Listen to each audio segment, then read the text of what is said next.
हाँ दोस्तों, नमस्कार। स्वागत करता हूँ आपका डिस्कवर उत्तराखंड 24 पर। आज मैं प्रदेश की राजधानी देहरादून में हूँ और मेरे साथ में यूके 24 स्पेशल सीरीज में बातचीत के लिए मौजूद हैं प्रेमलाल भारती जी। आपका हाल ही में प्रमोशन हुआ है, कुछ दिन पहले ही आप जिला शिक्षा अधिकारी देहरादून आप बने हैं और मेरी आपसे मुलाकात जब आप एबीओ थे खिरसू ब्लॉक में तब से हैं। और आपके बारे में अगर बताऊं तो आप बड़े आपका जो व्यवहार है वो कहीं ना कहीं एक अच्छा व्यवहारिकता से आप जाने जाते थे अपने ब्लॉग में। सर, सबसे पहले तो मैं आपका बहुत बहुत स्वागत करता हूं अपने चैनल में। हार्दिक धन्यवाद, आपका धन्यवाद। सर, सबसे पहले तो मैं बहुत बहुत बधाई आपको दूंगा कि दोहरे प्रमोशन आपको मिले और आप अब जिला शिक्षा अधिकारी के पद पर अब देहरादून में हैं। क्या क्या प्राथमिकता आपकी रहेगी अब शिक्षा को लेकर के? आपको एक बड़ी जिम्मेदारी यहाँ पे मिली है। जी जी जी।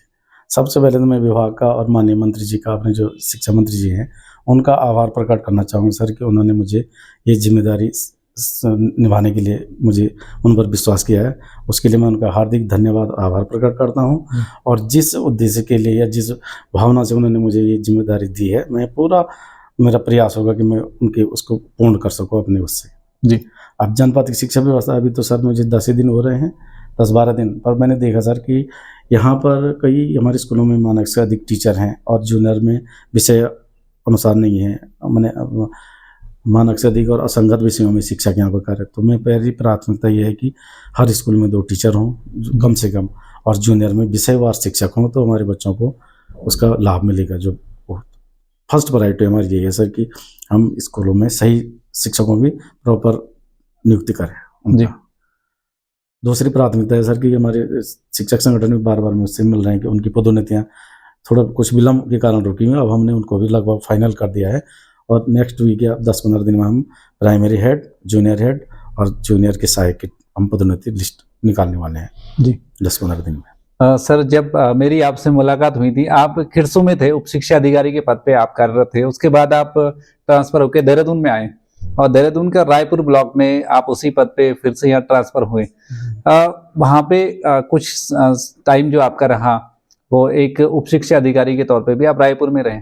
तो शहरी क्षेत्रों में आपको क्या क्या समस्याएं ऐसी लगती हैं छात्रों को लेकर के, अगर बात की जाए कि जिसमें और काम किया जाना बाकी है? जी बिल्कुल। एक तो सर यहाँ शहरों में हमारे कई स्कूल ऐसे हैं जहाँ बहुत ज़्यादा छात्र संख्या है और उस अनुसार वहाँ सुविधाएं भी थोड़ा कम है और टीचर भी प्रॉपर नहीं है।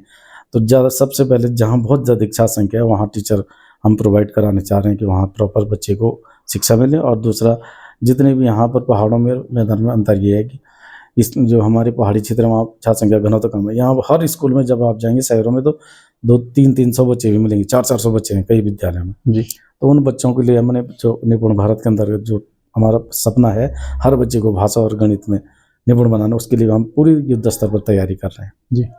और हमारे जब मैं एज उप शिक्षा अधिकारी रहा हूँ तो मैंने अपने ब्लॉग में हर महीने शिक्षकों की मासिक समीक्षा बैठक ली कि हर बच्चा राष्ट्रीय शिक्षा नीति 2020 के अनुसार निपुण बन रहा नहीं बन रहा। तो मैं कह सकता हूँ कि सर जब जिस अवधि तक मैं नवंबर तक रहा हूँ तो लगभग हमारे 70% विद्यालय ऐसे थे जो निपुण बनने के लेवल पर आ गए थे। जी। अब मेरा प्रयास होगा सर इस कार्यक्रम को जनपद स्तर तक इसको विस्तारित किया जाए और सभी विकासखंड में जहाँ संभव मैं भी पार्टिसिपेट करूँगा और अपने उप शिक्षा अधिकारी साहिबान की सहायता से, इस सहयोग से उनका सभी शिक्षकों को ऐसा मोटिवेट करेंगे कि वो हमारा लक्ष्य समय से प्राप्त हो सके। जी सर, बात की जाए अगर प्रदेश के शिक्षा मंत्री की, लगातार सक्रियता मैं उनकी देखता हूँ, चाहे उच्च शिक्षा हो, चाहे माध्यमिक शिक्षा हो, चाहे प्राथमिक शिक्षा हो, हर जगह उनकी जो उपस्थिति है लगातार बनी रहती है, सक्रियता बनी रहती है।